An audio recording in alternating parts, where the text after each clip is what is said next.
This is the Environmental Echo, brought to you by PW Grosser Consulting, and I am your host, Paul Boyce, President and CEO of PW Grosser. And today we've got a great guest, one of our clients and friends, Mark Hissey from Discoveryland Company.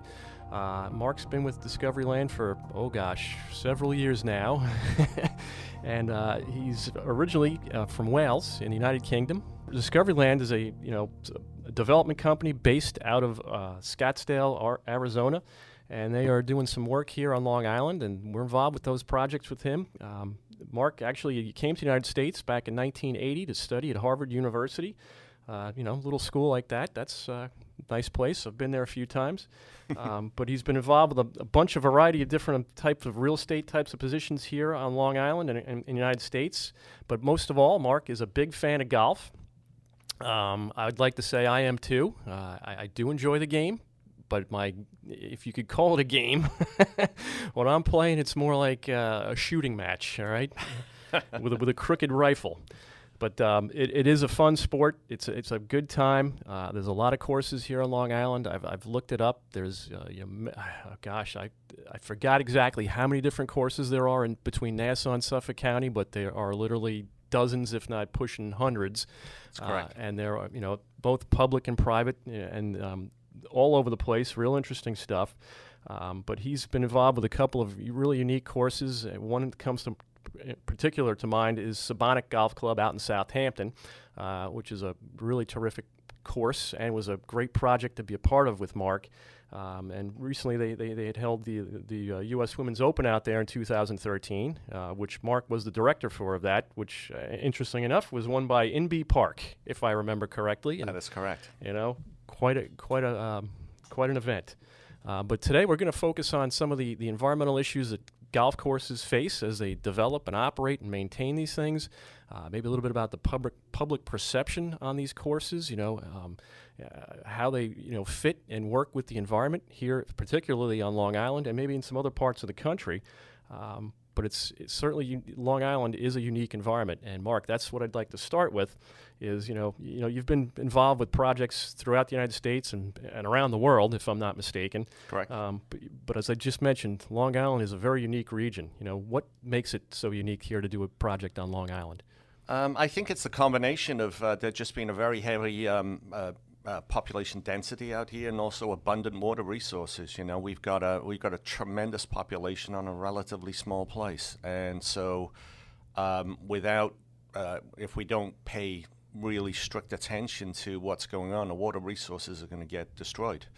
It's been in rough shape over the past years, and I think that we've really got to make sure that we find genuine solutions to the issues that we have. It's not just groundwater; it's the bay waters. We've had a very robust shellfish industry in Long Island, which is in dire straits, and it all fits into one another. And I think it's about time that we look at realistic efforts to protect the environment, protect our water resources, and take care of a growing population out here. We can't let the economy go to waste.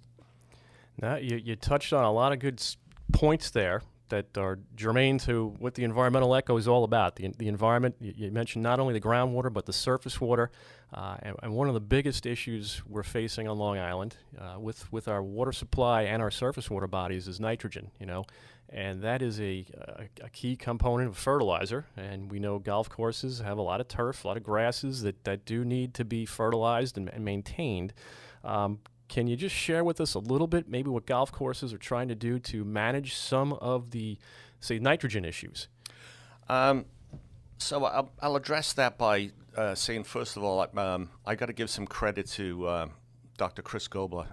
He has done a tremendous amount of work in taking care of the bay waters around us. He's really become a driving force in bringing that to the forefront.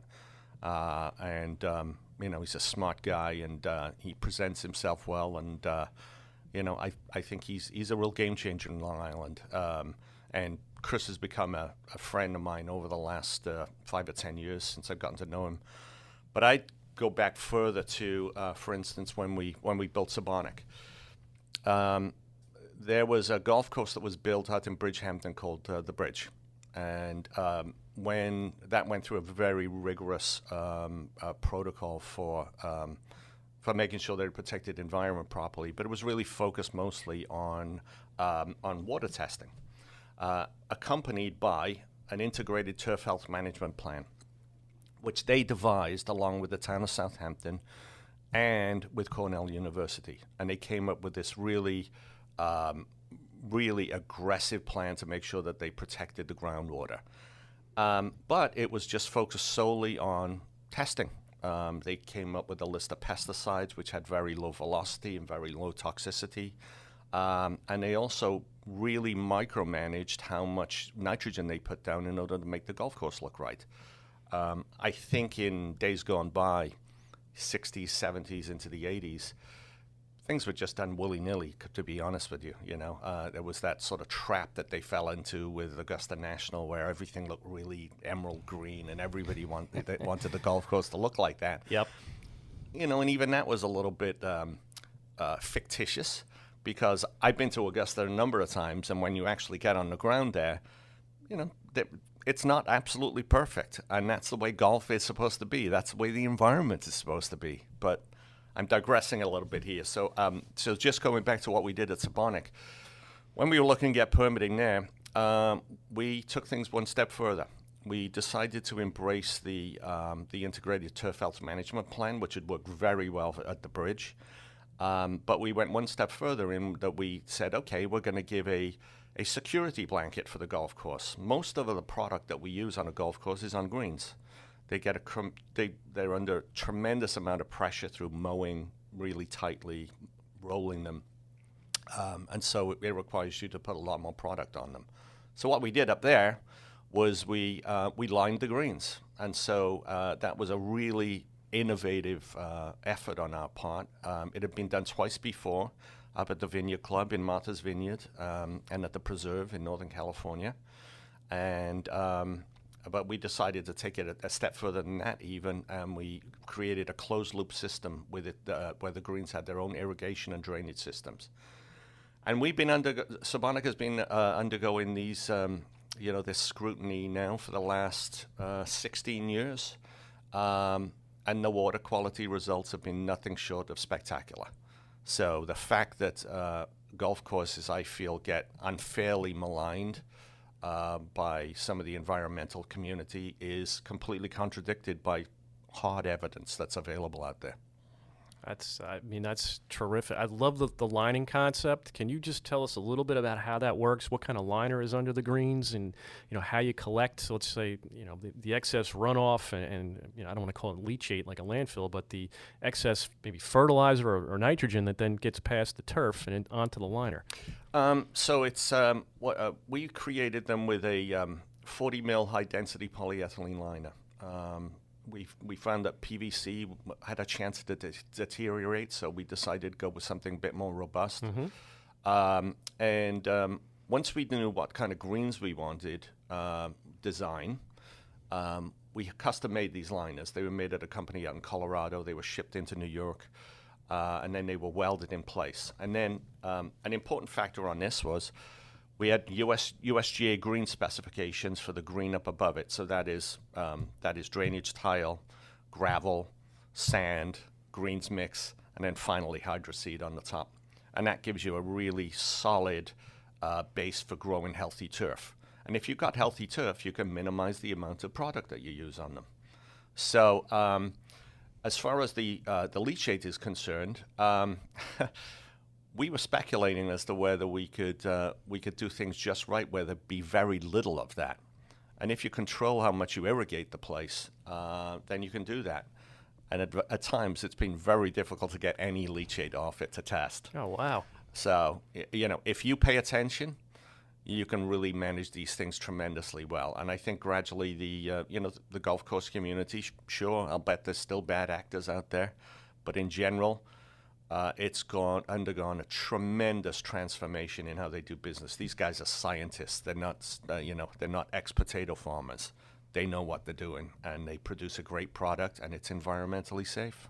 Wow. So you mentioned that turf structure there, the various layers. So how deep is the liner below, say, the the grass. It's about 18 inches. So it's 18 inches down. Yep. And then I assume it's piped to like a tank that may have a recirculating pump to use it for fertilizing or irrigation or. Actually, it's diverted to its own irrigation pond. Perfect. In order to irrigate the main part of the golf course, the most of the golf course, that is water that is pumped out of the aquifer. Then that is used everywhere on the golf course, but the water that comes off the greens is filtered to a completely separate irrigation pond, and that water is used on the greens also. Wow. So were there any other unique environmental aspects to Sabonic besides, say, like just the greens management? What about the fairways or the roughs or the tees? Anything else? Again, that's the Integrated Turf Health Management Program. There are 6 irrigation wells out there, along with 18 lysimeters, which are essentially tripwires to give you an indication as to whether something is going south. And again, all of those get checked twice a year. As a matter of fact, they were done 4 times a year to begin with, but because the results were so good, it was deemed appropriate to ratchet them back to twice a year because we wouldn't get any extra data that was of any use, to be honest with you. So besides the application of like fertilizers or maybe pesticides or fungicides or whatever else you might have to actually treat the turf with, water conservation, that's a big deal. You brought it up. We're on an aquifer. It's a sole source aquifer here on Long Island, which means, everybody in Nassau and Suffolk, we get our drinking water from the ground. It's a vital, important resource to us. It's not inexhaustible. I mean, there is a lot of water down there. There's a lot of clean water down there too. But again, it's not infinite. So we do have to take care how we manage that precious resource. I know the state, the DEC, they have, pumpage caps and those sort of things in place. But what do they do with Sabonic to manage how much water they use or how they conserve water? They've got a fantastic superintendent out there who really knows what he's doing. Name's Garrett Boddington, good friend of mine. And he, it's trial and error. It's a certain degree. They've got caps also on there. It's not like they can just keep pumping, infinite amounts of water out of the ground and using it on the golf course. But it's a manner of making sure that don't water when you don't need it. It really is experience that counts. What about you've heard climate change or global warming terms like that? Do you see that any effects to water usage, water consumption, or any other type of golf course management? Have you guys seen anything recently affecting, like temperatures going up or severe storms or anything? Well, with Discovery Land in particular, we've got a lot of our places that are out west, and it's been a real concern for us that we've got some massive fires out there. For instance, up in Idaho this year, where we have a place called Gaza Ranch. There was there's not only a fear of having these forest fires come ripping through the property, but also the fact that you've got a golf course that hasn't been used to these conditions before, and it's been really difficult. It's been really difficult. You've got to some degree, you've got to embrace brown a little bit. There's this emerald green look is, like I said. It's funny. High definition TV made a big difference with the perception of Augusta, because now all of a sudden you saw, well, it's not like it looked in the '80s. It actually isn't perfect, and that's okay. So I think that people probably years ago were trying to attain a level that was fictitious anyway. Unattainable. Yeah, completely unattainable. Exactly. Yeah. Oh wow. Well, that's interesting. I'd like to get away from Sabonic a little bit and now go into sort of a current project that Discovery Land is working on. It has certainly received a lot of publicity and press in the last 3, 4, 5 years or so, and that would be what is now known as the Lewis Road PRD, which PRD is Planned Residential Development, if I'm not mistaken. Yep. That is out in East Quogue, which is in the town of Southampton. That is, you guys are looking to currently develop a new golf course, 18-hole golf course, with some residential units. If I'm not mistaken, was it 118. 118, okay. With some other amenities like clubhouse and obviously some athletic fields and a few other, nice features. Can you tell us what's going on with the status of that project right now? Yeah, we received approval from the Pine Barrens Commission earlier on this year. That was a lengthy process, and as you know, there's there's some very specific conditions that you need to meet in order to get their approval. Luckily enough, judging by the Pine Barrens Commission, they voted that we passed all 31 that were appropriate to us. So yeah, we got their approval, which was quite a difficult task. But I think that's indicative of the fact that we are completely committed to doing the right thing out here from an environmental standpoint. It's morally and practically the right thing to do. You cannot operate willy-nilly and do whatever you want in the environment, and so I think that that's an indication of our commitment to doing the right thing, and so and the Pine Barrens Commission realized that. Yeah, I would love to get into some of the environmental aspects that you guys are facing or challenges that you've taken on. Like we could start with the residential aspect, putting in a sewage treatment plant, sewering the whole site, as opposed to individual sanitary systems. It's certainly you guys have the density to do pretty much anything you want in terms of the size of the site. I shouldn't say anything you want, but within reason. Tell us a little bit about the sewage treatment plant that you guys are planning. So we were there's 5 acre zoning on this property, 609 acres, and we really, all we need, at the time we started the project, we wouldn't have even needed IA systems. But now the IA systems are on board, obviously, yep. That would be a requirement to put in. But still, it was 5 acre density. We were in really good shape from an environmental standpoint. However, as an indication of Discovery's commitment to, again, doing the right thing, we decided we were going to put a sewage treatment plant in there to up the level even more. So even though we do have that 5 acre density, we're going to make that water, rather than it being, at a level of 20, we're hopefully going to get it down to, in low single digits. Single digits, yeah. And that will be a huge boost to the environment. And we've actually got and I've got to give kudos here to PW Grosser, because it was your founder's brilliant idea to come up with this. Was we have a situation out there that's was really just circumstance foisted upon us, but there are farm fields that are to the northwest of the property. Yep.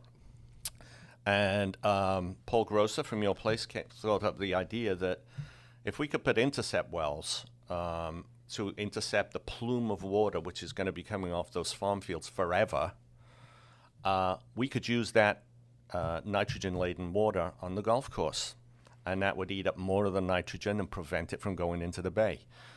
Paul provided all the calculations to show that was academically sound, and that will create a situation that is going to really clean up the bays. That's has no direct effect on us, but I think it's a great residual benefit of building our project, and it's a unique situation where this golf course is going to be able to prevent a perpetual problem. I think it's a great idea. That the whole concept of using what's there as opposed to bringing in more. You're taking it out of the environment, so it's almost like a negative effect on the amount of nitrogen that's there. We are removing what's being put in and using it to maintain the turf. That's correct. Paul came up with the calculations that were that golf course not there, the situation would be worse. Oh, I don't doubt it. And Mr. Gobler and everybody else who've studied places like the Bay and Weesuck Creek and other features, surface water bodies that are near and around the golf course, they've all agreed. It's a benefit.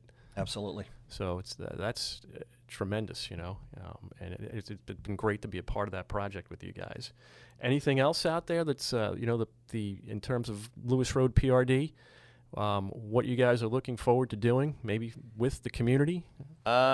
Yeah, well, we made in the original project, we made a huge amount of commitments to getting the project approved.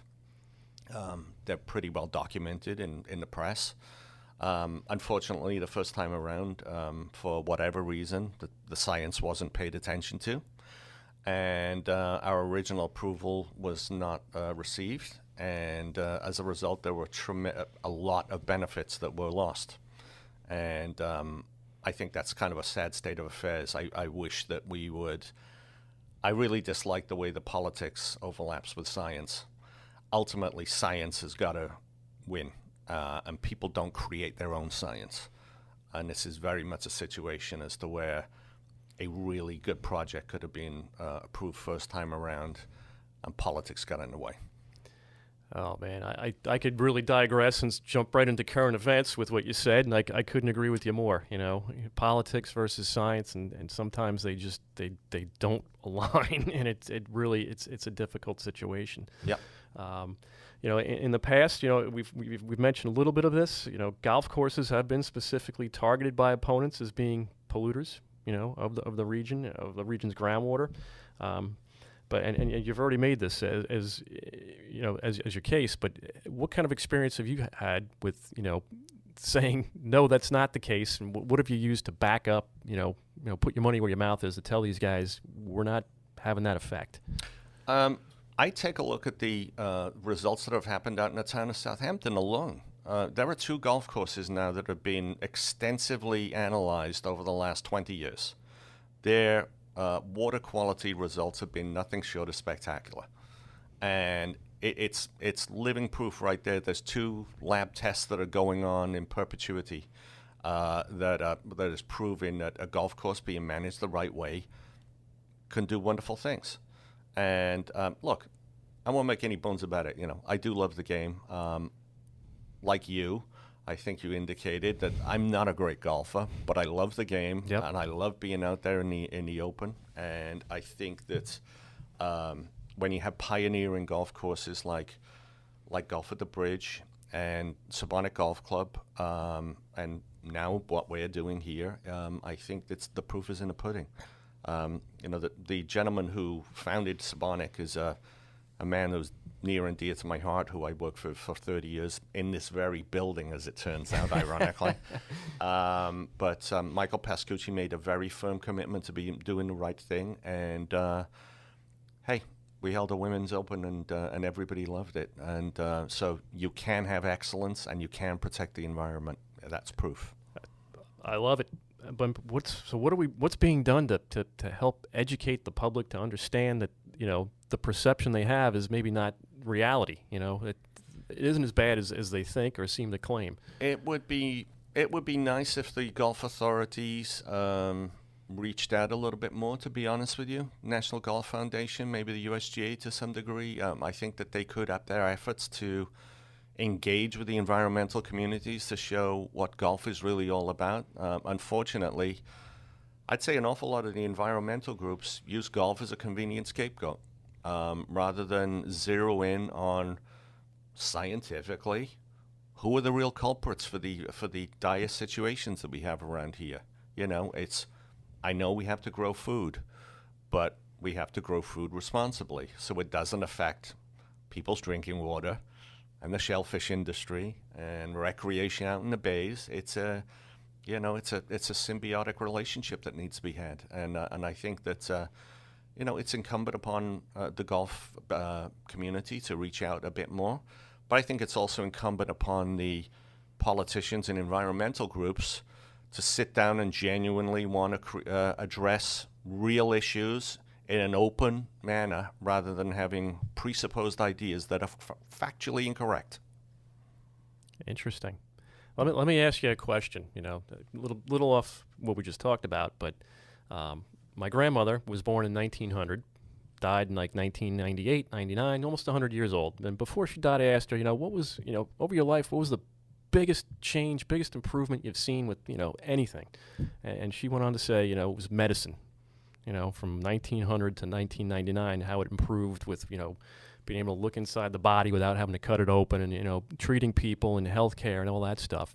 So with over your career with golf courses, what do you see as the biggest environmental improvement over the last several decades? What are the biggest changes you've seen roll out and have some real impact? The way that the golf courses have been managed by the superintendents. I mean, if you look at how things were in the, it was really an afterthought, was how you look after the golf course. We've gone through an interesting transition. If American golfers go over to Europe and play golf, they say, oh, it's awesome. Golf course is really rustic and it looks really cool. That type of golf course used to be unacceptable in America. The moment they get on the plane and come back to the States, then it's a different story. So I would say that you've got superintendents now who, rather than being transformed turf growers or farmers or whatever, which had happened years ago, had guys who were going to college doing real programs, who were learning about the science of growing turf. And it's come on in leaps and bounds. I mean, you've got different genetic types of turf that do well in certain areas and not in others, ones that are more disease resistant, ones that don't need so much water. And so it's the technology has improved it, but it's also the education with the superintendents, where these guys are brilliant and they got a very difficult job and they do it well. I got to agree with you. I've seen some courses offered. I've even seen some textbooks on turf management and stuff, and it just, from an engineering standpoint, I was totally impressed. Yeah. So that's great. The smart guys, Paul. Without a doubt, it's more to than just putting some fertilizer down and watering the lawn, so to speak, like I do in my backyard. That's just by, like you said, complete hapstance luck that I get green grass. All right. But Discoveryland, you guys are also working with a former Surfside Hotel in West Hampton Beach that's now known as the Dune Deck. Yeah. Right? That's another interesting project. And some of the listeners know I'm an avid surfer. I love the beach. I love the water. So I've been down there many, many times. I know the area very well. What are some of the environmental and resiliency issues that Discoveryland's faced while pursuing that development? That one's gone pretty painlessly. Our environmental issue there really was flooding. That was an area that was really susceptible to flooding, and during Superstorm Sandy, that particular area got really battered. And so when we rebuilt Dune Deck, we decided what we'll do is demolish everything. So we took it down, pulled all the piles out, and we lifted the whole site and repiled the whole site. So, even though we were required to lift the site, that wasn't a bad thing because it improved the views. And it is a nice view down there. But there were also, that was a legacy that it had been going on for, it had been there since the 40s, I believe. And so it was a sort of a random number of buildings, a lot of which encroached into the dunes, which wasn't really environmentally a good thing. And so we came up with a design where we pulled everything back off the beach, and we pulled in from our neighbors also, which gave them a little bit more breathing space. And then the whole site got lifted. And one of the things that we did have to pay attention to down there was the piping plovers. They're federally protected bird, and that was something that we needed to work around, which we did very diligently. And the DC were great partners with us on that. They couldn't have been nicer. And we got the place built in pretty quickly. We're actually facing similar situations up at the Lewis Road PRD. There's issues with the northern long-eared bat, which we know is an endangered species. We're really going out of our way to make sure that gets taken care of, and we're working hand in hand with the Pine Barrens Commission and with the environmental officer over at Southampton to make sure that we do everything right up there. We're 100% committed to it. Glad to hear it, and we're glad to be a part of that with you. So just between the two projects, is there any, sort of interrelation between the two? Once Lewis Road's developed, is there going to be any type of, They're not linked per se. They Okay. are two separate projects. They happen to be in close proximity to one Yep. another.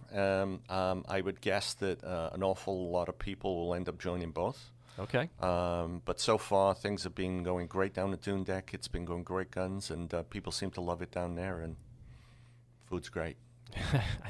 Yes, it is. One last question on Lewis Road PRD. Yeah. Maybe not last, but do we have a start date in mind yet? When are we going to break ground?